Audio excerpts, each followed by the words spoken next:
Oke, halo semuanya, teman-teman. Kita balik lagi. Nah, kita sekarang udah mulai masuk di modul kelima nih. Modul kelima ini kita bakal pelajari tentang teknik penulisan yang persuasif buat target audience. Nah, trust me, ini skill yang bakal bikin tulisan kalian itu nggak cuman enak dibaca aja, tapi juga punya power untuk menggerakkan pembaca. Nah, kita langsung aja mulai untuk pembahasannya. Bagian pertama ini kita bakal bahas tentang storytelling dalam copywriting gitu. Nah, pertama kita bicara tentang metode STAR framework. Ini framework klasik yang udah proven efektif banget. Bayangin ini tuh kayak resep masak yang kalau step by stepnya tepat, hasilnya pasti enak. Gitu. Yang pertama ada S, situation, gambaran konteks awal yang familiar. Ini kayak opening film yang bagus. Kita mulai dengan skin yang familiar banget buat audiens. Misalnya, pagi itu seperti biasa, Jakarta macet sambil nyetir, kamu scroll Instagram dan tiba-tiba nemu yang produk yang menarik. Misal kayak gitu. Terus lanjut ke T, trouble, hadirin konflik atau tantangan nyata. Nah, di sini kita mulai menggaruk pain point mereka. Tapi harga produknya bikin mikir dua kali. Belum lagi takut kena tipu online. Nah, misal kayak gitu. Pain point-nya itu mereka sebenarnya udah nemu produk yang menarik, tapi mereka itu takut harganya mahal, takut ketipu, kayak gitu.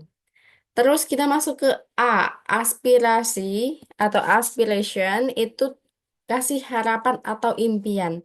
Ini bagian dimana kita mulai painting the dream gitu. Bayangin kalau kamu bisa dapat produk yang kamu pengen dengan harga yang masuk akal dan asli, digaransi gitu. Itu kan udah ada dreamnya. Akhirnya mereka itu kan takut harga produknya mahal. Nah, kita kasih dream kalau mereka bisa dapetin produk itu dengan harga yang murah dan bahkan bergaransi kalau itu tuh asli gitu. Itu udah ada tuh dreamnya. Nah, masuk ke result atau transformasi yang konkret. The happy ending. Gini contoh, sekarang ribuan customer kami udah buktiin sendiri. Nomor drama, nomor ketipu, shopping online. Misal kayak gitu. Jadi, tadi, pertama situasi yang memang relate ke mereka, sentuh pain point mereka atau kekhawatiran mereka itu apa, masuk ke aspirasi atau harapan yang memang mereka inginkan, dan baru ke result atau orang-orang yang sudah berhasil gitu. Nah, selain itu kita langsung juga ada teknik storytelling lanjutan.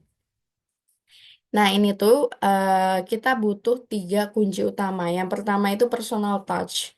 Jadi, jangan kebanyakan ngomong kami begini, kami begitu. Instead, bikin audiens merasa spesial dengan pakai kamu. Contoh, daripada teman-teman bilang kami menyediakan solusi bla bla bla, lebih baik teman-teman itu nanti bilang kamu akan mendapatkan solusi bla bla bla. Jadi daripada kami menyediakan, mending kamu mendapatkan. Itu lebih enak dibaca karena ada personal touch-nya. Gitu. Terus yang kedua ada emotional detail. Nah, ini tuh stop talking about fakta ya. S- Coba mulai dari painting picture. Jangan cuman bilang tas berkualitas, tapi ngomong ke audiens tas kulit premium yang bikin kamu confident masuk meeting dengan klien yang besar. Misal kayak gitu. Jadi harapan-harapan mereka. Dan sesuatu yang emosional kita tampilkan di situ. Ada sensasinya gitu, bukan sekedar fakta aja. Terus yang terakhir itu art psikologi, bangun ketegangan sebelum resolusi. Nah, di sini apa ya, keajaiban mulai dibangun. Kayak kita bikin tension dulu sebelum kasih solusi. Kayak misal Netflix series yang bikin kita nggak bisa stop nonton, itu dia kan build up the suspense ya. Gitu teman-teman. Terus lanjut ke slide nomor 2, ini di sini kita masuk di call to action yang efektif. Nah, kita udah ngomongin call to action dari modul pertama. Nah, di sini kita bakal ngomongin lagi call to action yang efektif gitu, teman-teman. Sebentar.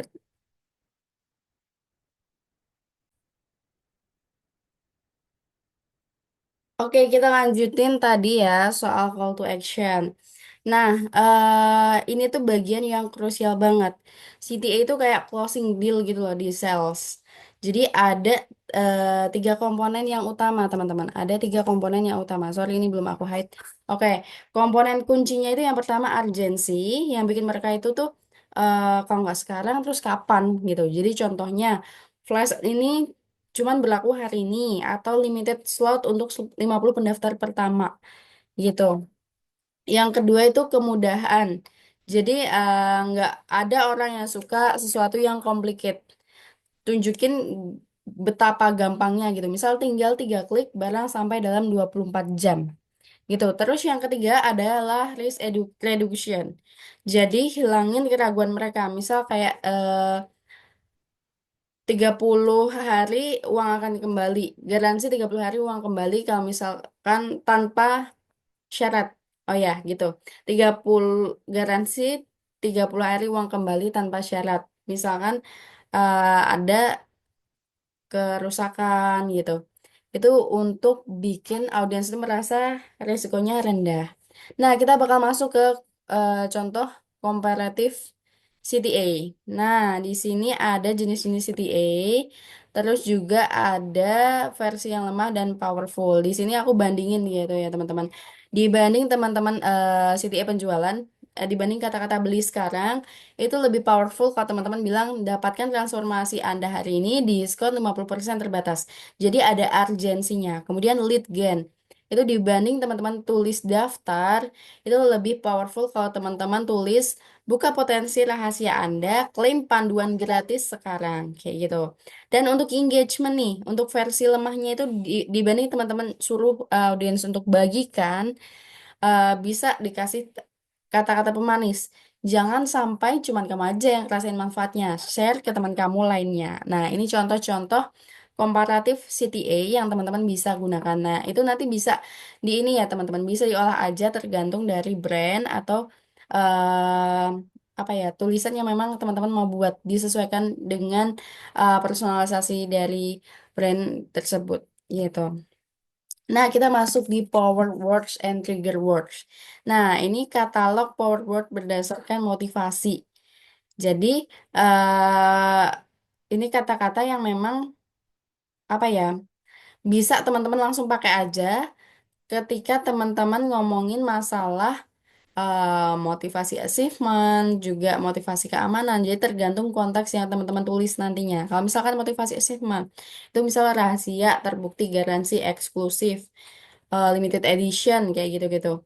Misal teman-teman mau ngomongin rahasia eh, bikin konten menghasilkan 2 digit per bulan. Nah, itu kan motivasi-motivasi achievement. Kasih aja power word-nya itu rahasia. Kemudian kalau untuk motivasi keamanan, power word-nya itu ada terpercaya, aman, terjamin, perlindungan. Nah, ini misalkan biasanya digunakan sama brand gitu ya. Brand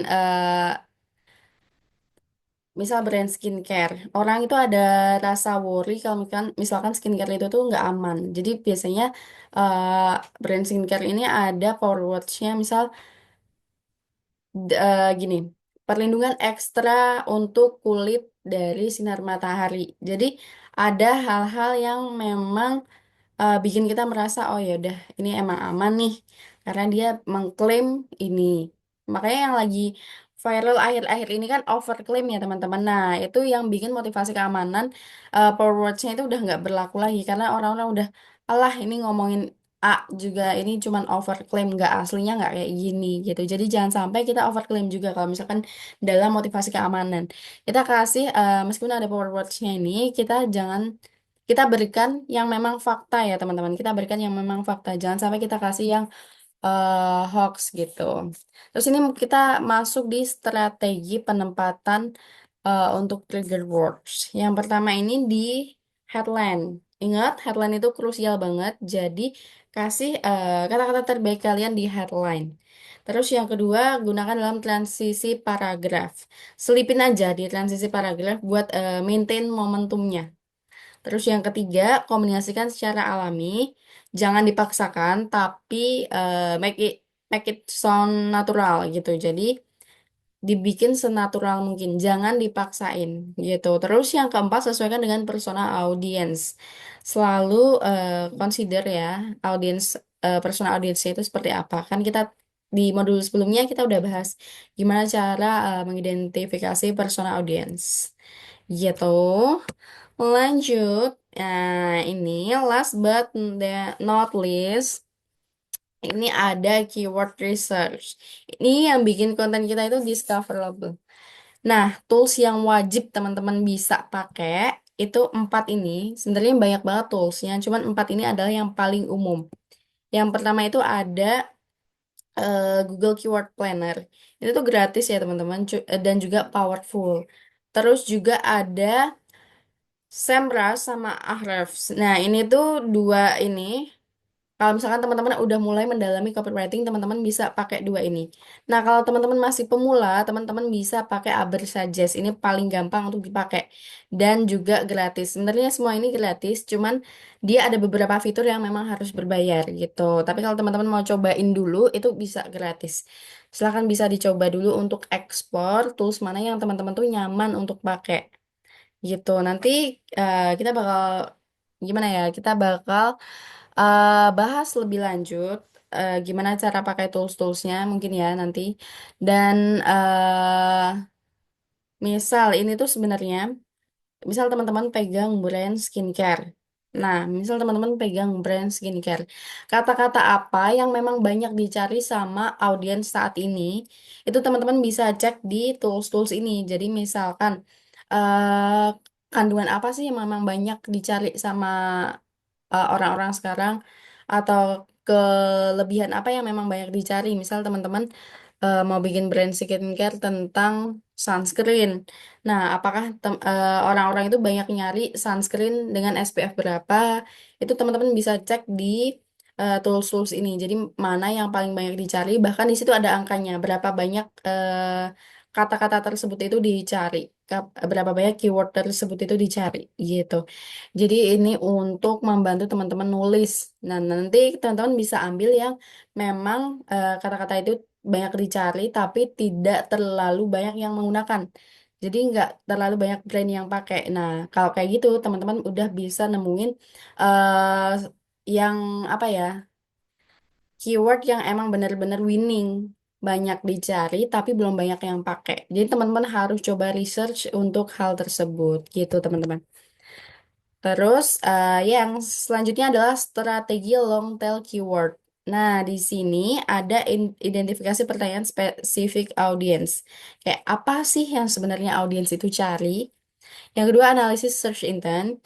Ini tuh kenapa mereka itu nyari ini. Jadi kita harus tahu. Terus yang ketiga, gabungkan keyword secara natural. Jadi jangan kelihatan memaksa kayak tadi ya. Dan fokus pada relevansi, bukan sekedar volume. Nah, tadi kalau misalkan teman-teman udah search tuh keywordnya itu, ini banyak yang pakai, banyak yang, tapi belum banyak yang nyari, tapi belum banyak yang pakai. Nah, itu kan teman-teman udah nemuin keyword yang bagus banget tuh. Tapi itu sebenarnya nggak relevan sama brandnya kalian. Nah, itu jangan dipaksain. Teman-teman harus cari juga yang relevan.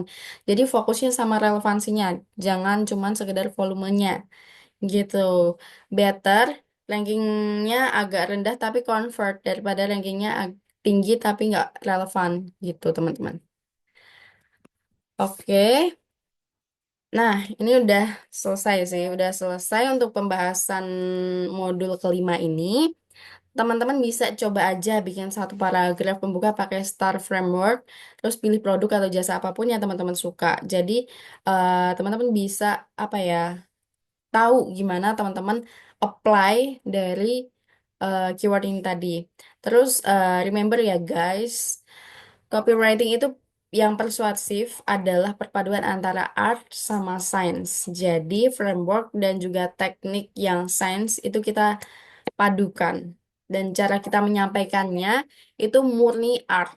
Jadi Kita harus perpadukan itu semua. Gimana tekniknya, tapi gimana juga eh, cara kita menyampaikannya.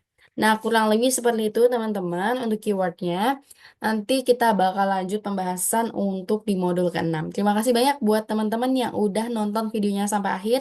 Dan makasih juga buat teman-teman yang udah ngikutin dari modul pertama sampai dengan modul kelima ini. Kita selesaiin dulu 2 modul lagi. Sampai bertemu di video selanjutnya.